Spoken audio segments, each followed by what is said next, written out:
In the rich tapestry of George R.R. Martin's world, what we see on the surface is merely the beginning. Behind every battle, every death, and every oath sworn lies a deeper current of mystery and intrigue. The Game of Thrones extends far beyond the struggle for the Iron Throne. It encompasses ancient magic, forgotten prophecies, and conspiracies that have been brewing for generations. This collection explores the most compelling theories that reshape our understanding of Westeros and Essos. Some theories explain character motivations that seemed inexplicable, others reveal hidden agendas that span continents, and a few even challenge our understanding of the fundamental forces that govern this world. From the frozen north to the shadowlands beyond Ashai, these theories illuminate the unseen corners of Martin's masterpiece. Theory 1. The North remembers how the northern houses secretly plot Bolton's downfall. The Red Wedding may have decapitated the Stark Rebellion, but beneath the surface of apparent northern defeat lies a complex web of loyalty, vengeance, and strategic patience. While the Boltons believe they've secured their hold on the North through fear and Lannister backing, many Northern lords have merely bent the knee while their hearts remain loyal to the direwolf. At the center of this grand Northern conspiracy stands the unlikely figure of Lord Wyman Manderly, outwardly appearing as a gluttonous, fearful old man. Yet his infamous declaration, "The North remembers, and the Mummer's farce is almost done," reveals his true nature. Behind closed doors, Manderly secretly executes Freys, bakes them into pies served at Winterfell, and dispatches Davos Seaworth to recover Rickon Stark from Skagos. This theory reframes numerous events across the North, not as isolated acts of defiance, but as coordinated moves in a patient game. House Umber's divided allegiance, with one branch supporting the Boltons while another shelters Rickon. Lady Dustin's apparent Bolton loyalty while she visits the Winterfell crypts with suspicious frequency. The mountain clans gathering behind Stannis, not just for his cause, but for the Ned's little girl. Most compelling is how the conspiracy explains the suspicious deaths and disappearances plaguing Bolton allies. The three Freys lost between White Harbor and Winterfell, the increasing tensions within Winterfell's walls during the snowstorm, and the mysterious hooded figure who whispers to Theon, "You are not without friends." The Northern Lords wait for the perfect moment to reveal their true colors, perhaps upon the return of a legitimate Stark heir, or when Bolton forces are sufficiently weakened by Stannis. When they do, the Bolton reign will end not with a dramatic battlefield defeat, but through a carefully orchestrated insurgency years in the making. The North truly remembers, and its vengeance, when it comes, will be as cold and unforgiving as winter itself.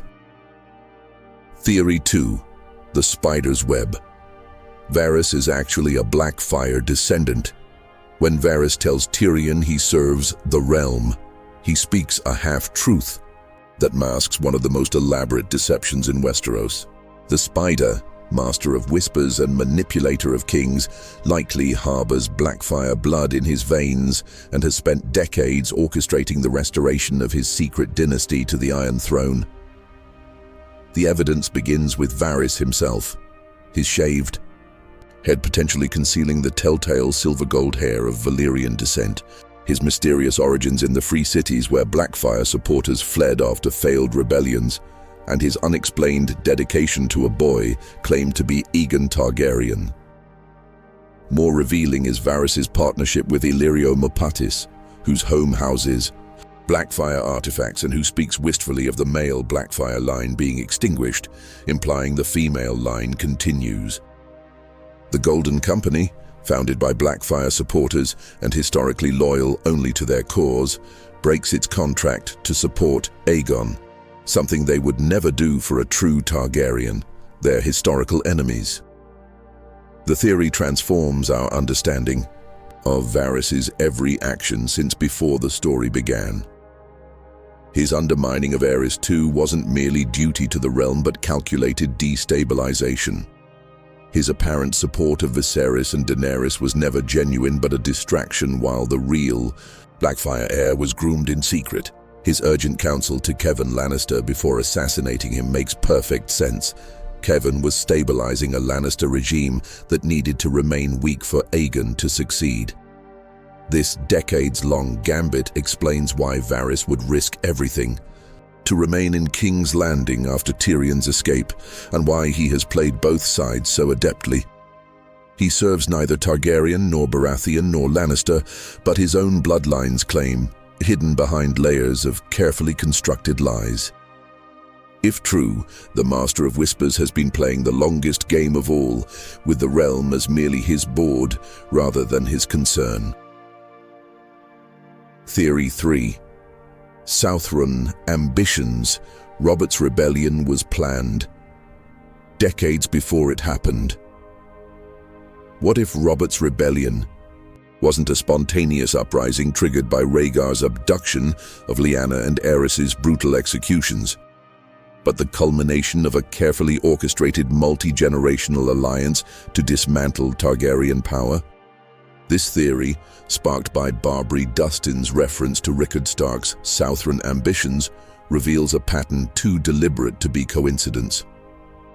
Prior to Robert's rebellion, great houses rarely intermarried across long distances or fostered children in far regions. Yet suddenly Rickard Stark betrothed his daughter to Robert Baratheon of the Stormlands and his son to Catelyn Tully of the Riverlands. Jon Arryn fostered both Ned Stark and Robert Baratheon, creating bonds as strong as blood. Even House Lannister showed interest in Targaryen marriages, until rebuffed. The architects of this web, Rickard Stark, Jon Arryn, Hoster Tully, and likely Steffon Baratheon, were creating an unprecedented alliance of major houses connected by marriage, fosterage, and friendship. This coalition represented a dramatic shift in Westeros's political landscape, giving these lords collective leverage against the crown that no single house could wield alone. The Mad King's paranoia about traitors may have been partially justified. While Aerys's brutal execution of Brandon and Rickard Stark undoubtedly triggered open rebellion, the framework for resistance was already in place. The relationships, the alliances, the shared interests had been cultivated for years, if not decades. The theory doesn't necessarily suggest the lords initially planned to overthrow the Targaryens completely. They may have first sought to check royal power or force reforms. But when opportunity and necessity aligned, the groundwork for rebellion had already been laid, allowing the houses to unite with remarkable speed and coordination against the Dragon Kings. Seen through this lens, Robert's rebellion wasn't just a reaction to Targaryen madness, but the culmination of a slow-burning plot to reshape the power dynamics of Westeros, a plot that succeeded beyond its architect's wildest dreams, ending a dynasty that had ruled for 3 centuries. Theory 4. The Iron Bank will have its due. How bankers secretly control Westeros. The Iron Bank will have its due. This seemingly simple phrase masks a terrifying reality. The true power in Westeros may not reside with kings or lords, but with the unassuming bookkeepers of Braavos, who control the continent's economy through strategic debt and calculated investment. While noble houses clash with swords and scheme for the Iron Throne, the Iron Bank quietly accumulates unprecedented influence. Consider how they operate. When the Lannister regime begins defaulting on its massive debts, the bank abruptly shifts support to Stannis Baratheon, a man they previously refused to back. This isn't mere business, it's king-making through financial leverage. The bank's reach extends beyond simply funding preferred candidates.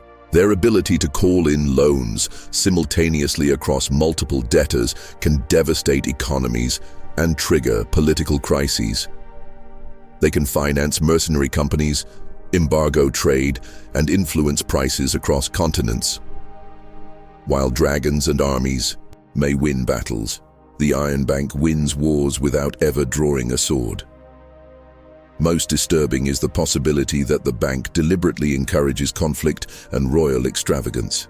A stable, fiscally responsible monarchy would have little need for their services, while warring kingdoms accumulate crippling debt.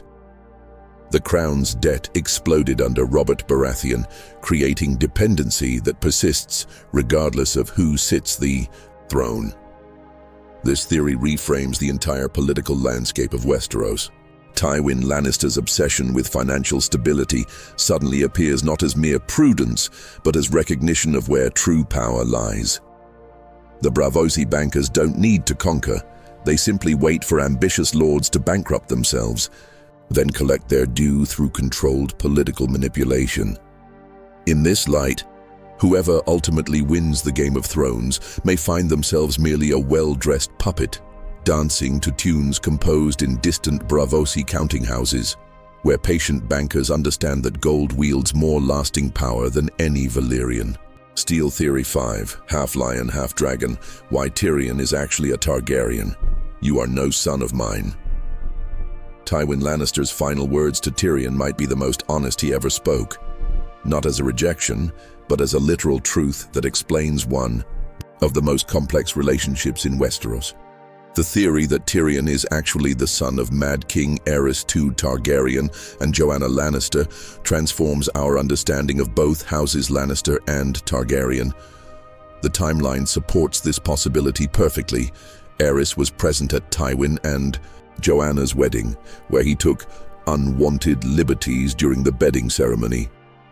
Years later, when Joanna attended the anniversary tourney at King's Landing in 272 AC, Aerys publicly humiliated Tywin by asking if childbirth had ruined her breasts. Shortly after this visit, Joanna became pregnant with Tyrion. Aerys's well-documented obsession with Joanna created a lifelong tension between him and Tywin. If the Mad King forced himself on Joanna during her visit to King's Landing, it would explain Tywin's disproportionate hatred for his youngest son. Tyrion wasn't merely the cause of his beloved wife's death, but living proof of his greatest humiliation, a constant reminder that the dragon had claimed what the lion loved most. This heritage would explain Tyrion's fascination with dragons since childhood, his mismatched eyes, a trait associated with mixed Targaryen heritage, and his dreams of dragons.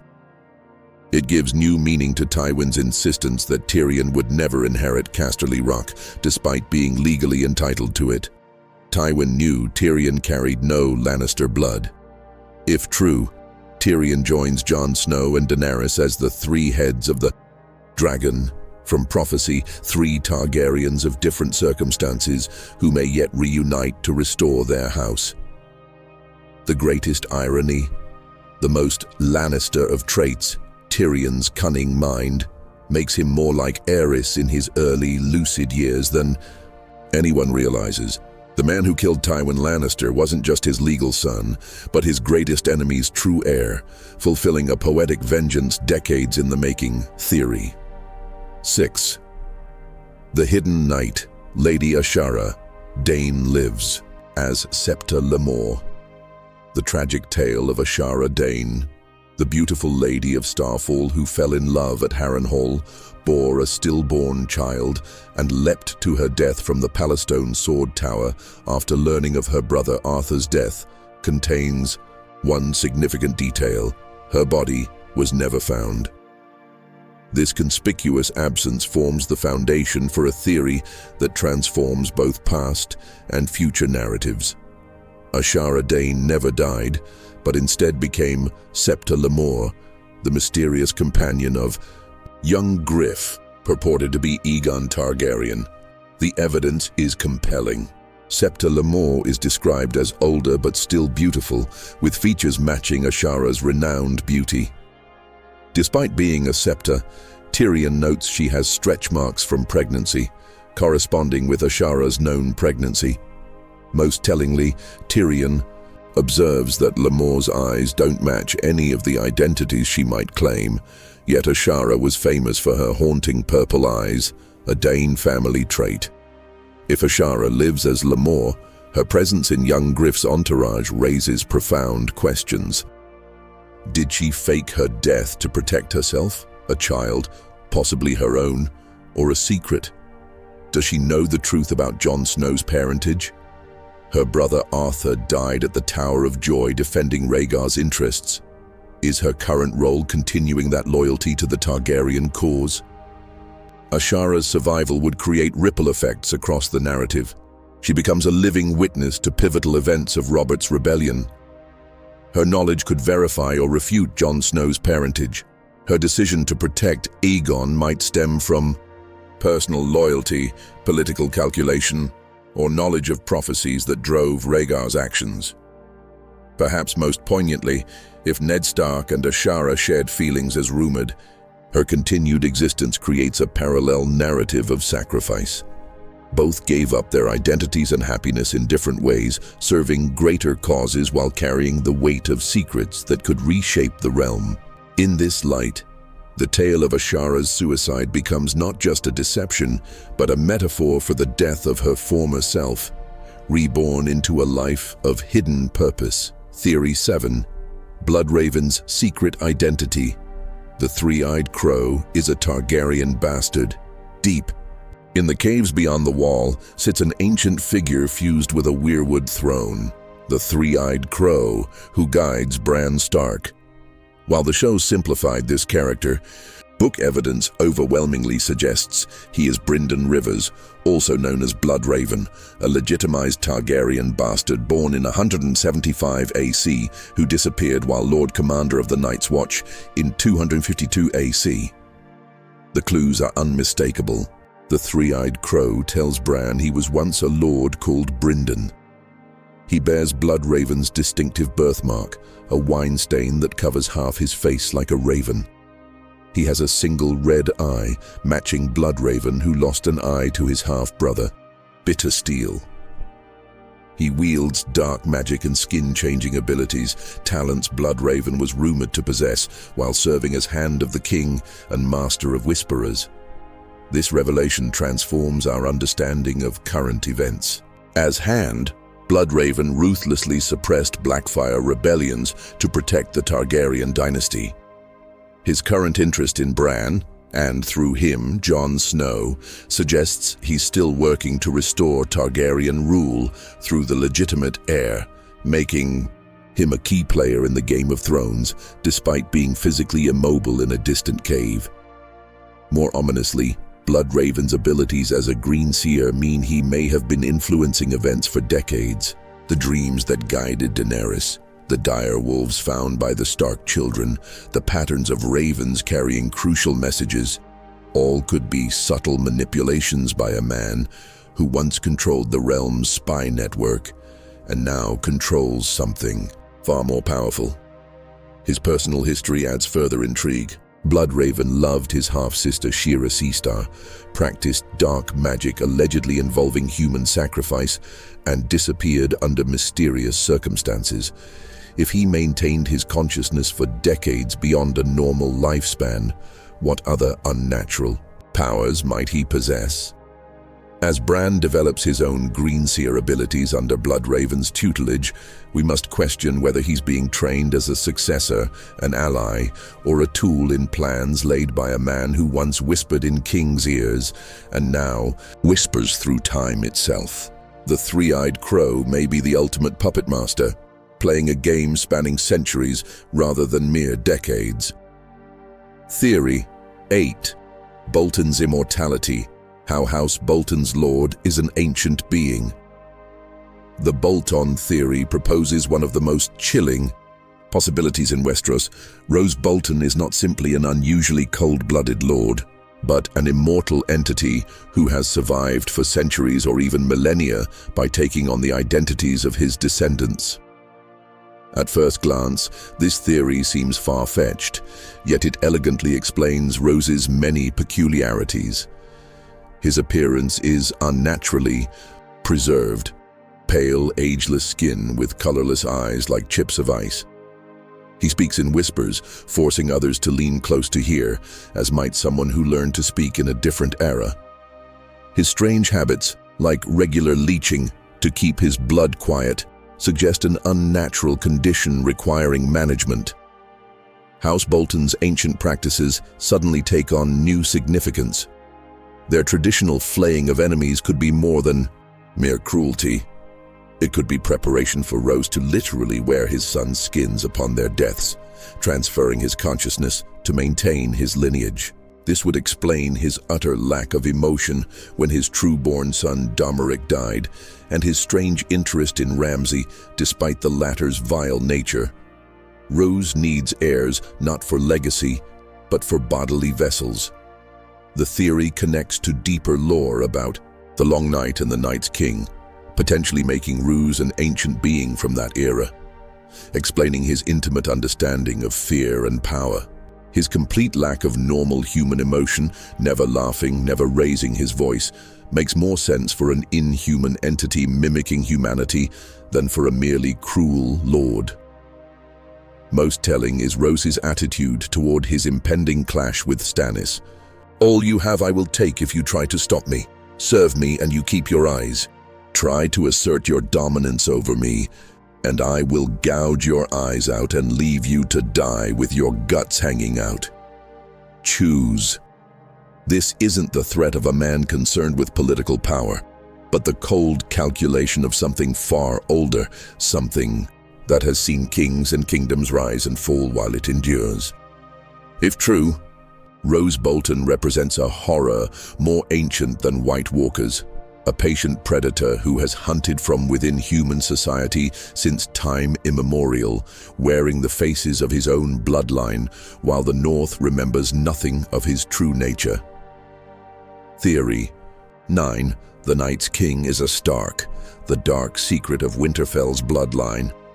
He was a Stark of Winterfell, and who can say? Mayhaps his name was Brandon. Mayhaps he was called Brandon the Builder, too. Old Nan's chilling tale to young Bran suggests a disturbing possibility. The legendary Night's King, the 13th Lord Commander who fell in love with a female other and committed terrible atrocities, wasn't just any Northman.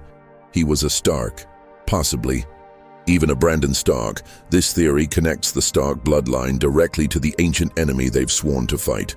According to legend, the Night's King was eventually defeated by the King of Winter, another Stark, and the King beyond the Wall, Joramun. Afterward, his name was obliterated from history, a strange fate unless his identity posed a specific threat to a powerful house's reputation.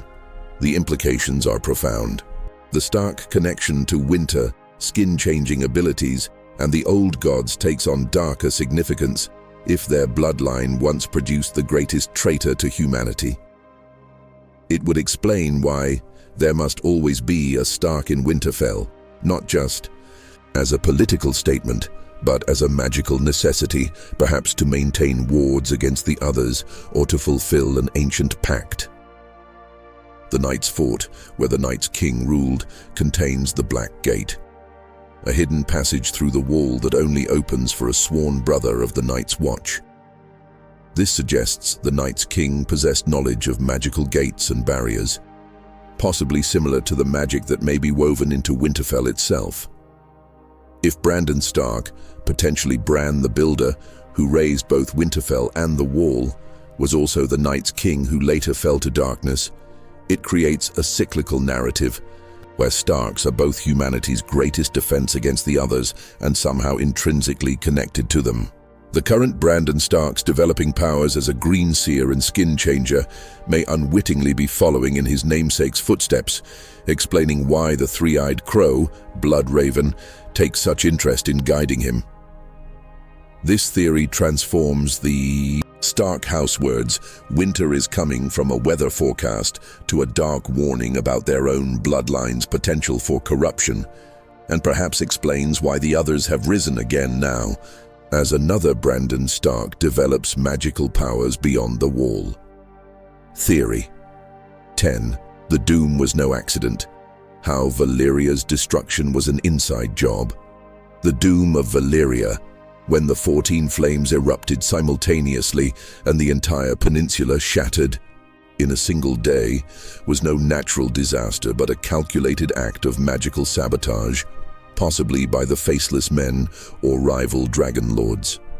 The evidence lies in the unnatural nature of the catastrophe itself. Volcanoes don't naturally erupt in perfect synchronicity across an entire region. The Valyrians, masters of fire magic, had controlled these volcanoes for centuries through magical means. Something had to deliberately disrupt this control. The faceless men present the most compelling suspects. Born as slaves in the Valyrian mines, they had every reason to destroy their masters. The first faceless man gave the gift of death to suffering slaves, then to their masters. What greater gift than freedom for all slaves through the Empire's destruction? Their connection to the House of Black and White in Braavos, a city founded by escaped Valyrian slaves, strengthens this connection. Alternatively, the doom might have resulted from internal Valyrian conflict. The Targaryen exodus exactly 12 years before the doom, prompted by Daenerys the Dreamer's visions, suggests some factions possessed foreknowledge. Perhaps a losing faction in a Dragon Lord civil war chose to destroy everything rather than surrender, employing a forbidden spell that backfired catastrophically. Most telling is the doom's aftermath. The smoking sea remains unnaturally hazardous centuries later, killing almost all who venture there. This suggests magic far beyond natural volcanic activity, a curse or spell that continues to linger. Persistent rumors that dragons and worse things still live among the ruins hint at magical containment rather than simple destruction. If the faceless men indeed orchestrated the doom, their current interest in dragons and Daenerys Targaryen takes on new significance. They may see the last Targaryen and her dragons as the potential rebirth of Valyria, a cycle they're determined to prevent from repeating. The destruction of one civilization may have been merely the opening move in a game spanning centuries, with the final pieces now moving into place as dragons once again take flight over the world. Theory 11. The others aren't villains. The White Walkers have a legitimate grievance. The others, White Walkers, are presented as an existential threat to humanity. Merciless ice demons raising the dead and marching south to extinguish all life. But what if they're not mindless destroyers, but a civilization with legitimate grievances, seeking to enforce an ancient pact that humans have forgotten or deliberately broken? The evidence for their complex motivation lies in their observed behavior. Despite possessing overwhelming force beyond the wall for thousands of years, they've only recently begun to advance. Something specific has triggered their movement south. They demonstrate intelligence, organization, and even a form of language, described as sounding like cracking ice. They appear to specifically target certain enemies while sparing others, suggesting discrimination rather than blind aggression. Ancient legends speak of the long night ending not through the others' defeat, but through a pact. The last hero sought out the children of the forest, and afterward, the others retreated and the wall was built. This suggests negotiation rather than total victory. The wall itself might represent not just a defensive barrier, but the physical manifestation of a boundary agreement, one that humans may have violated. What could have broken this pact? The return of dragons represents a fundamental shift in magical balance. The recent resurgence of fire magic directly opposes the others' ice magic. Alternatively, specific bloodlines entering their territory, like Stark or Targaryen descendants, might violate ancient agreements. Even the wildlings' mass migration south could represent a territorial incursion from the others' perspective. Most compelling is the possibility that the Night's Watch itself has forgotten its true purpose. Their oath includes, "I am the shield that guards the realms of men." But what if this originally meant protecting humans from the others and the others from humans? If the Watch's original purpose included maintaining the pact rather than just defending against monsters, their decline represents the unraveling of the very agreement keeping peace. This theory transforms the coming conflict from a simplistic battle of good versus evil into something more nuanced, a diplomatic catastrophe thousands of years in the making, where neither side remembers the original terms that kept an uneasy peace. If true, the solution may not be the other's destruction but a new negotiation, perhaps brokered by someone who bridges both worlds, Jon Snow, Bran Stark, or another character connected to ancient magics. Theory 12. The Faceless Men's ultimate goal: death to all dragons. The Faceless Men aren't merely a guild of elite assassins, but a religious order with a long-term agenda potentially dating back to Valyria's destruction, the eradication of dragons, and the magic they represent. This theory begins with the Faceless Men's origins. Born among the slaves who suffered and died mining the 14 flames under the Dragon Lord's brutal rule, their worship of death began as a mercy, the gift of release from torment. Their expansion from killing suffering individuals to targeting the masters who caused suffering marks a crucial evolution from mercy to justice. If they were indeed responsible for the doom of Valyria, as many suspect, then their ultimate target wasn't just the Dragon Lords, but their source of power, the dragons themselves and the fire magic they embodied. This would represent the culmination of their evolution, from mercy killings to justice against oppressors, to a grand design to prevent such oppression from ever rising again. Several current plot threads support this theory. Jaqen H'ghar's presence at the Citadel, infiltrating the Order of Maesters, who themselves may wish to suppress magic, suggests interest in dragon lore or anti-dragon knowledge.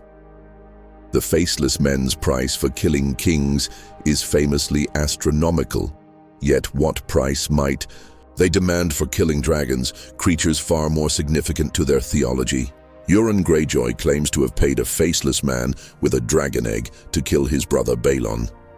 If true, this represents not just payment, but the elimination of a dragon before it could hatch, advancing their cause regardless of who hired them. Most telling is the theological dimension. If the Faceless Men truly worship death as the merciful end to suffering, then dragons, beings of immense destructive power that cause widespread death while themselves living for centuries, represent a fundamental imbalance in the natural order.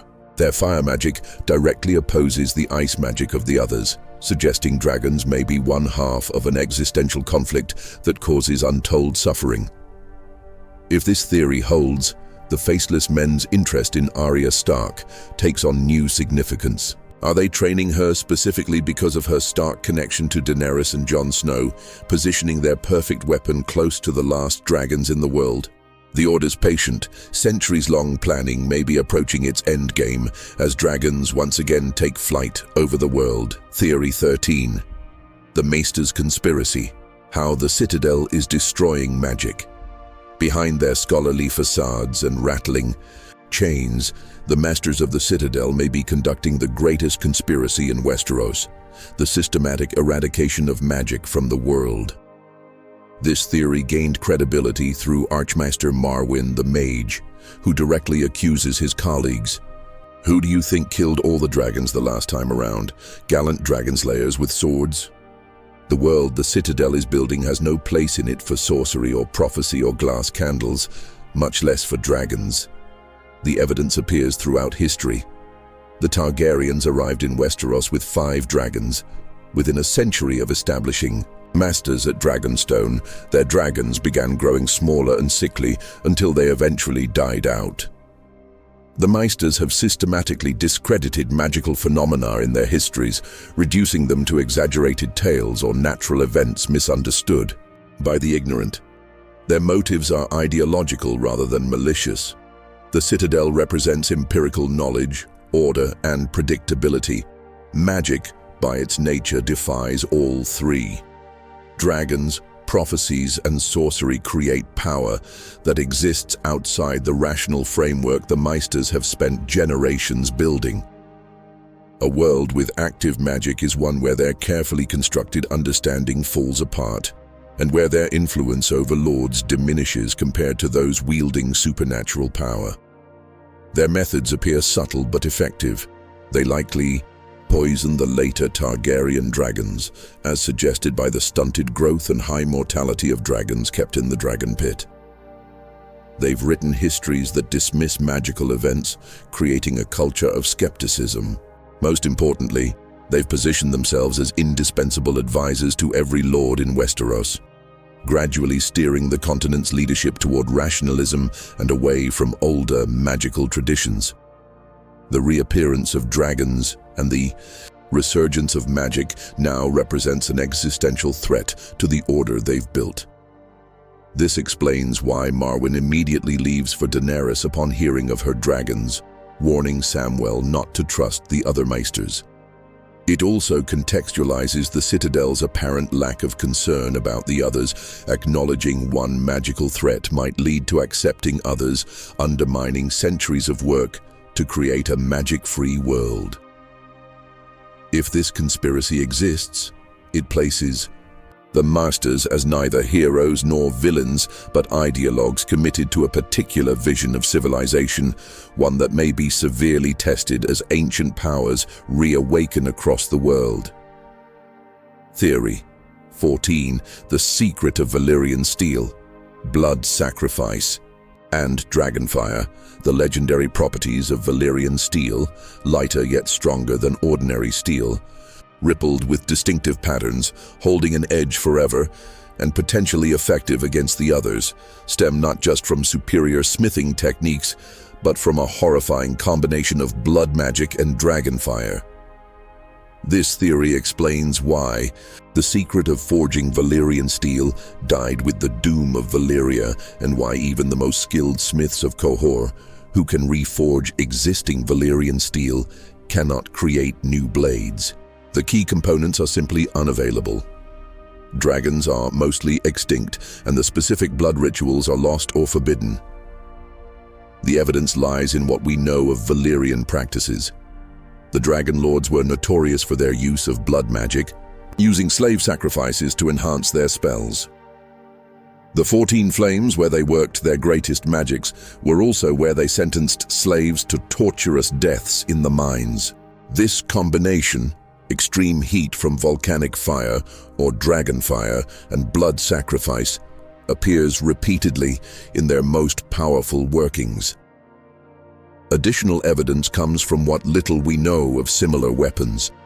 The flaming sword Lightbringer from the Azor Ahai legend was tempered in the heart of the hero's beloved wife, Nissa, a blood sacrifice that gave the weapon its power. Dawn, the ancestral sword of House Dane, shares some properties with Valyrian steel, but was allegedly forged from a fallen star, another combination of extraordinary heat and a unique material. The implications are disturbing. Every Valyrian steel blade in Westeros, Ice, Longclaw, Heartsbane, Lady Forlorn, may have been forged through human sacrifice, their distinctive rippled patterns perhaps reflecting the souls bound within them. This adds a dark irony to houses that pride themselves on these ancestral weapons, unaware they're wielding the physical embodiment of ancient atrocities. If this theory is correct, it raises the possibility of new Valyrian steel being forged in the coming war against the others, but at a terrible price. With dragons returned to the world, only the blood sacrifice component would be missing. Would heroes facing extinction be willing to make such sacrifices to create weapons capable of defeating the others? And who would be sacrificed to create such blades? Theory 15. The Children's Long Game. How the Children of the Forest still control Westeros. The Children of the Forest aren't merely the fading remnants of a displaced civilization, but active participants in current events, orchestrating a complex plan through greenseers, weirwoods, and human agents to regain control of Westeros or restore magical balance. Though seemingly defeated thousands of years ago when the First Men and later the Andals invaded, the Children may have never truly surrendered but instead adopted a strategy spanning millennia. Unable to win through direct confrontation, they withdrew to work through subtler means.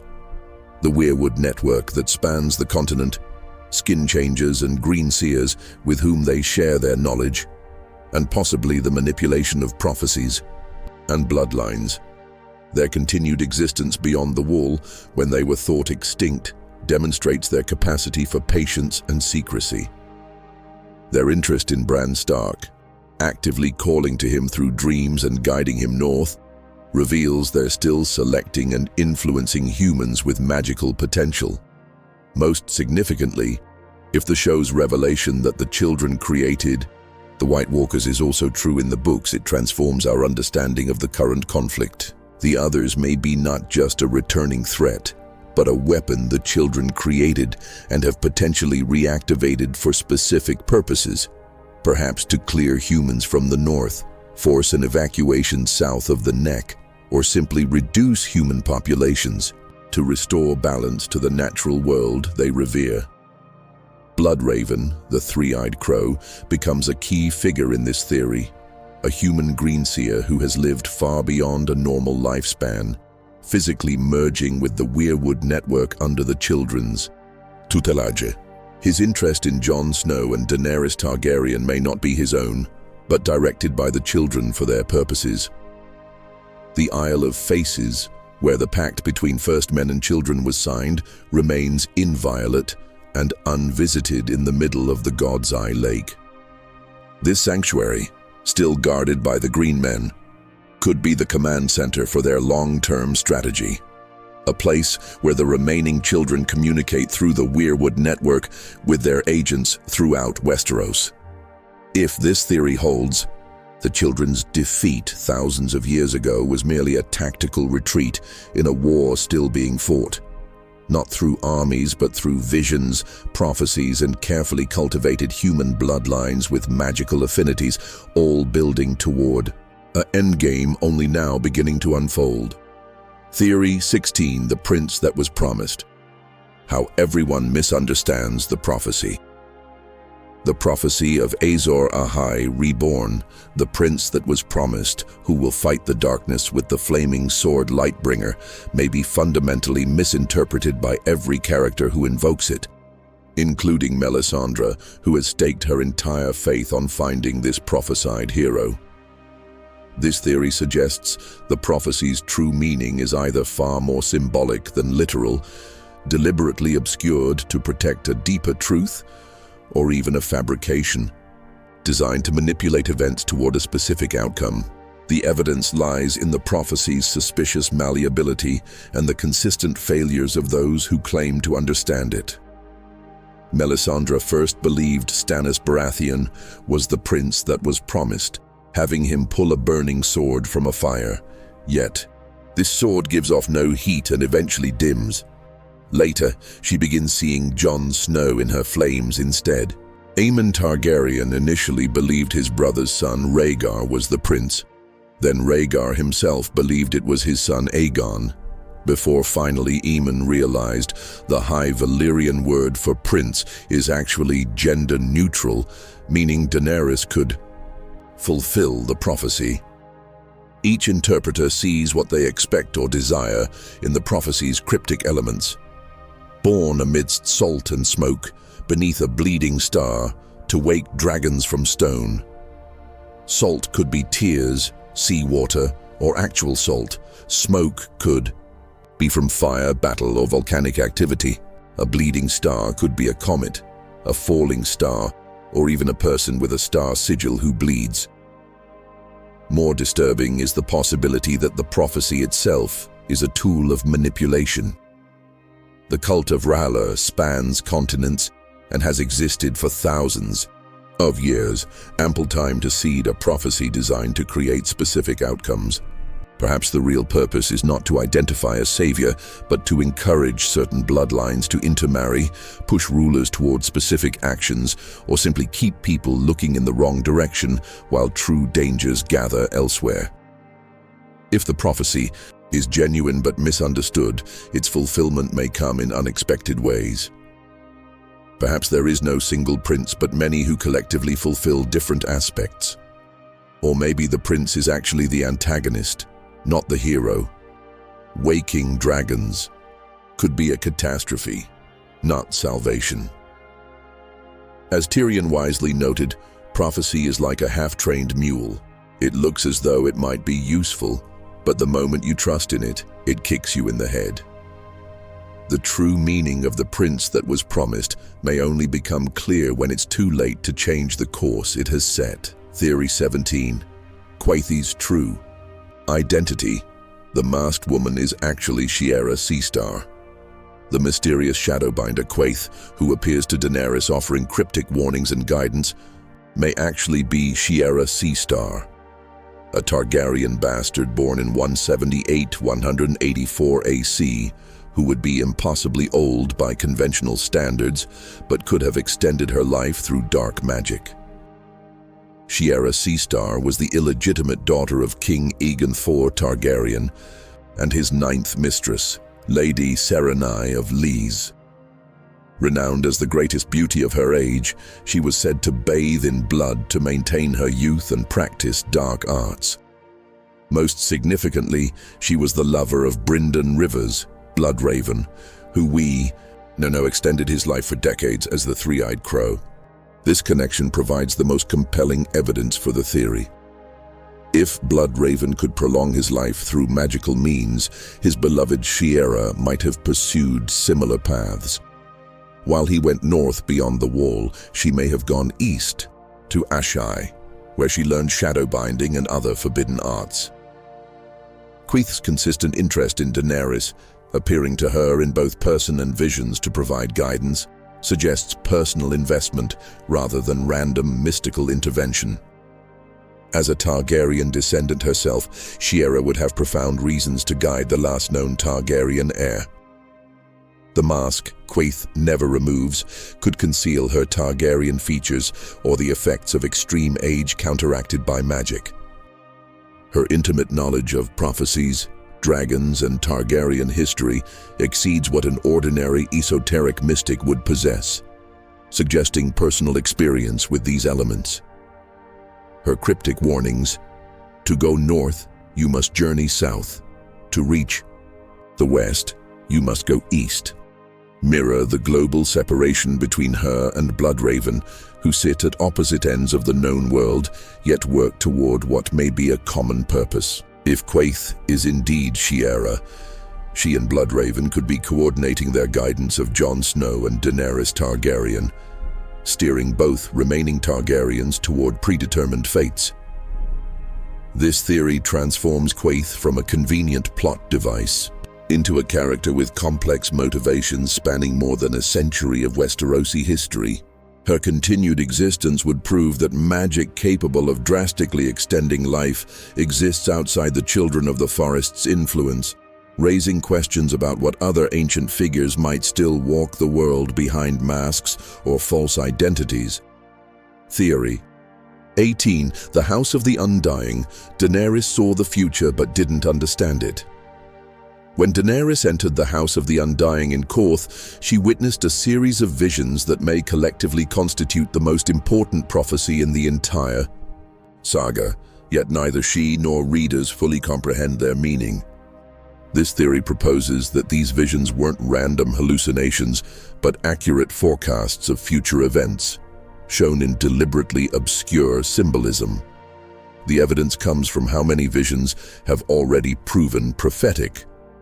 Daenerys saw a feast of corpses, where dead men with cold blue eyes moved among the slain, clearly foretelling the Red Wedding and the rising of whites. She saw a blue flower growing from a chink in a wall of ice, widely interpreted as Jon Snow, associated with blue winter roses, at the wall. These fulfilled prophecies suggest the remaining visions will also manifest. Among the most significant unfulfilled visions, the red door of her childhood home, potentially representing a return to innocence or a true home she has yet to find. A cloth dragon swaying on poles amidst a cheering crowd, likely representing the false Aegon Targaryen. Young Griff, a mama's dragon or pretender. A stone beast breathing shadow fire, possibly representing Jon Connington, whose sigil is a griffin, infected with grayscale, stone, or another character transformed through dark magic. The throne room of the Eol Red Keep, destroyed and open to the elements with what appears to be snow falling, potentially predicting the destruction of King's Landing, possibly by dragonfire followed by winter's arrival. A man with a wolf's head sitting on a throne wearing an iron crown, almost certainly representing Robb Stark's death at the Red Wedding, but potentially also foreshadowing Jon Snow, another wolf-blooded Stark descendant taking a throne. Most importantly, Daenerys sees a vision of her brother Rhaegar, naming his son Aegon, saying, "His is the song of ice and fire, and the dragon has 3 heads." This suggests not only that Jon Snow, likely Rhaegar's son with Lyanna Stark, is literally the song of ice and fire, but that 3 Targaryens, the 3 heads of the dragon, will be crucial to the story's resolution. The House of the Undying. Visions may collectively outline the entire endgame of the series, hidden in plain sight since the second novel, but only comprehensible in retrospect as events unfold. The Warlocks showed Daenerys truth, but in a form she couldn't possibly understand until she had lived through the events they foretold. These theories, spanning from political conspiracies to ancient magic, from hidden identities to cosmic forces, collectively reveal the extraordinary depth of George R.R. Martin's creation. They remind us that in Westeros and beyond, nothing is exactly as it appears on the surface. Behind every legend lies a kernel of truth, distorted by time and telling. Behind every character's actions lie motivations more complex than they first appear.